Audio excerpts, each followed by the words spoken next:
you like what it's done for you? Is there any regret that you didn't do this earlier?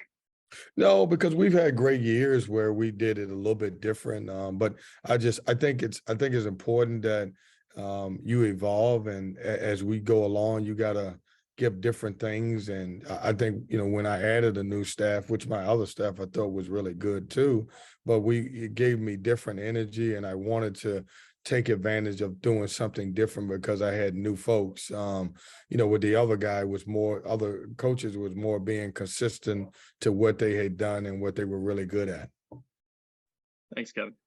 Thanks, Colin. We'll go next to James Henderson. Go ahead, James. Hey, Kevin, hope you're doing well. I was interested, you guys have had a lot of success this year, and you're getting towards the end of the year where the goals, I think, become clearer for your team. Is that easier from a motivational standpoint as a coach, as you've kind of gotten through a lot of the year to where now you understand what's ahead of you as a player to kind of motivate those guys? James, it's even though I got a little bit more of a veteran group, I took the opportunity about 2 weeks ago, well, maybe even not even 2 weeks ago, to say we had 6 games left, and it was a 6-game season, regular season. And that was probably as far as I looked ahead with this group, because we typically just concentrate on the next game. So I know our goals have changed, but you can't reach your goals or attainable if you don't win the next game or put yourself in a great situation to win the next game. So I really, going into Carolina, we didn't talk about anything other than here's an opportunity to get a quad 2 win against a good team. And, unfortunately, the way things are set up because of the net, everything is about quads. No matter who you play, you got to figure out, is it a quad? It's either going to be a good win or a bad loss. And so in our situation, I haven't looked at, hey, you can achieve this, or we can get here, or talk about this. We concentrate on this way that can do to your net in order to get to a quad win. Thanks, Kevin. Thank you. Corey Smith, go ahead. Hey, Kevin, hope you're doing well. Wanted to ask you, obviously, you get a win over UNC yesterday, have a chance to win against Wake Forest later this week, and then another matchup against Duke next week. Obviously, any win is important, but how important are the in-state wins to not only building your program inside of the state of North Carolina, but also, when it comes to things like recruiting and bringing the fan base back too? I will start with one part of it. The recruiting part of it is a little bit different. Probably Wake Forest and us, we probably recruit the state a little bit harder, I would say. Now, there could be some disagreement in that. Depends on who you talk to.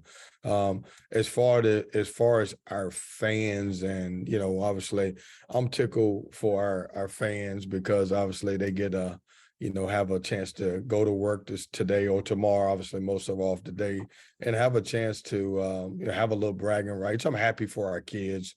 Whether we say it or not, our kids read that stuff, and they grew up playing AAU against a lot of the players that may play in state. But as far as winning, is it more important to win in state? I don't say it's more important. I say each year presents a different thing because it just depends on, who's a hot team and what their quads are, and certain teams that you have to win in order to put yourself in a great situation. And not to diminish a win against Carolina or Duke, because I think they all are important. But at the end of the day, the system has changed the way you look at everything, I also wanted to, as a follow-up, ask you, among the in-state guys that you had on this team, obviously guys like Jaquavion Smith, Greg Gant, several others that you have on this team, what did this win mean a little bit more to them to be able to beat UNC and already have, wins over every in-state team now at this point in the ACC? Yeah, I don't know, Corey. We may have to get Craig to set you up with a call with those guys and ask them, but we didn't. We never said, I'm not one of those people, hey, did they recruit you or they didn't recruit you and you should play harder?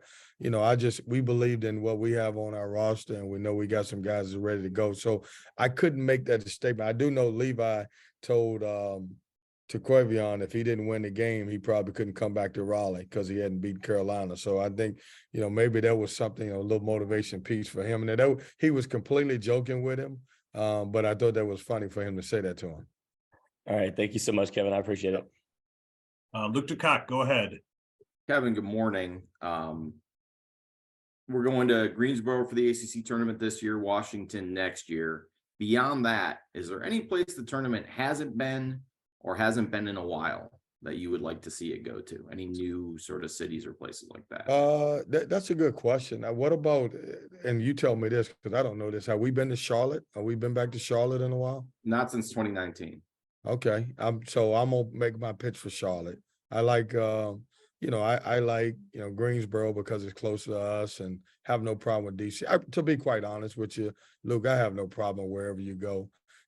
Especially if you're seated high enough and put you in a good situation. But I think Charlotte is growing, and I think it's a good place for everybody to be able to go and enjoy themselves and, be able to hang out and have great dinners and go to bars and then go to the game. And reason being is because they've already got it set up for an NBA team. Good. Thank you.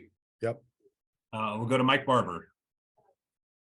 Hey, Kevin, I know Armando had a double-double, but it wasn't his most dominant game against you guys, 6 for 14 and only 1 assist. What did you like in the way that you defended him? Oh, Mike, I'm happy as I don't know what. I mean, the guy's put up video game numbers against us. I mean, he 23 and 18. I mean, I didn't like that at all. And I think he had 16 if I'm right. And he had to take 14 shots to get there. And I was happy with that. Look, Armando Babcock is a really good player. He's tough to guard.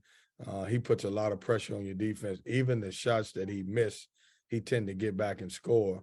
And so for him to have to take that many shots to get 16 points, and most people would be very disappointed that you gave up 14 rebounds, but I'm actually excited about it. We cut his rebounds by 4 and his points by 7, and he still had a great day. Thank you. Yep. Last question will come from Royal Howe. Go ahead, Royal. Good morning, Coach. I hope you're doing well. Coach, for Jarkel, can you just speak on just how influential he's been in mentoring Terquavion, on and off the court? He's been, he's a full-time father, full-time player, community work, however you want to classify it. He's just a great on and off the court player. How influential has it been for him to mentor the young guys and just progress with this season, coming off of a double-digit losing season last year to, potential Final Four contender this year? We don't have a lot of 5-star guys or McDonald's All-American guys on our roster out of high school, but I do think we got one in the transfer portal, if you want to say. I don't know that I could have got a better combination of a player to lead your team than Jarkel Joyner. He has been great for Terquavion as an older guy who's been through it. He's allowed Terquavion Smith to be Terquavion Smith and never complain about if he takes a shot. They have developed a great bond. One of the things, they've thrown that alley-oop from Terquavion to Jarkel 5 times this season and it never worked. And it actually worked against Carolina. And boy, you thought they were 2 kids in the candy store. They were so excited. But he's been great for our locker room. He's been great for our program. I'm going to try to figure out if I can get him another year through some type of petition to get him back, because you don't find kids like that that is willing to sacrifice on some given nights his ability to score to help his team win. And I mean, he was tremendous against Carolina. Thanks, Coach. Thank you. Thank you. Appreciate it. Thanks.